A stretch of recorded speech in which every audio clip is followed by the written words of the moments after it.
Badass woman in Herstory. We got another Wild West baddie coming at you.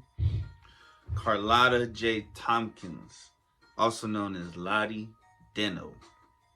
Born April 21st, 1844. Passed on my birthday, February 9th, 1934. Excuse me. Was a famous gambler in the U.S. state of Texas and New Mexico during the 19th century, known for her poker skills as well as her courage. She was born in Kentucky and traveled a great deal in her early adulthood before coming to Texas. Much of her earlier life and even her real name at birth are a matter of debate among historians. But her fame as a poker player in the Southwest is not. According to author Johnny Hughes, in the late 1800s, Texas's most famous poker player was Lottie Deno, a shortened form of dinero, Spanish for money. Early life. Carlotta J. Tompkins, her presumed real name, was born on April 21st, 1844 in Warsaw, Kentucky. Her family was reportedly quite wealthy, and her father, a racehorse breeder and prominent gambler, is said to have traveled extensively with Lottie, teaching her the secrets of winning at cards at some of the finest casinos. After her father's death in the Civil War, Lottie's mother sent her to Detroit to find a husband. She was accompanied by Mary Poindexter, her loyal slave and nanny. After running out of money, I don't know why I read it like that. After running out of money in Detroit, Tompkins fell into a life of gambling. Traveling the Mississippi River. She's from that M. Quick letter, I, quick letter, I, humpback, I. Poindexter, reportedly 7 feet tall and formidable, acted as Tompkins' protector during their travels. She probably wasn't 7 foot tall, but... Gambling days in Texas. Lottie arrived in San Antonio in 1865. She became a house gambler at the University Club, working for the Thurman family from Georgia. It was during this time that she met and fell in love with Frank Thurman, a fellow gambler. After being accused of murder, Frank fled and San Antonio and Lottie followed.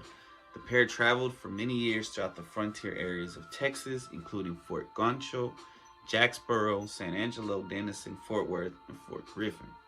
Their travels occurred during a local economic boom on the Texas frontier as demand for bison hides spiked in the mid and late 1870s. Cowboys and traders flush with cash during the period became targets for gamblers in frontier communities. It was at Fort Griffin, where Lottie lingered for some time, that her notoriety and legend became most established. Fort Griffin, which was a frontier outpost west of Fort Worth near the Texas Panhandle, was known for its saloons and the rough element it attracted. Gaining fame as it's like Tatooine. Gaining fame as a gambler, Lottie became associated with various Old West personalities, including Doc Holliday. During her travels, she gained numerous nicknames. In San Antonio, she was known as the Angel of San Antonio. At Fort Concho, she became known as Mystic Maud. At Fort Griffin, she was called Queen of the Pasteboards and Lottie Deno. It was this last moniker by which she became best known. Her escapades during this period became part of the folklore of the American Wild West. Wild, Wild West. Later life. Lottie and Frank moved to Kingston, New Mexico in 1877, where they ran a gambling room and the Victoria Hotel. Lottie later became the owner of the Broadway restaurant in Silver City. In 1880, Lottie and Frank were married in Silver City. In 1882, they moved to Deming, New Mexico, where they settled permanently and gave up their gambling life. They became upstanding citizens in their community, with Frank eventually becoming vice president of Deming National Bank and Lottie helping to found St. Luke's Episcopal Church. Lottie died on February 9th, 1934, and was buried in Deming as Charlotte Thurman.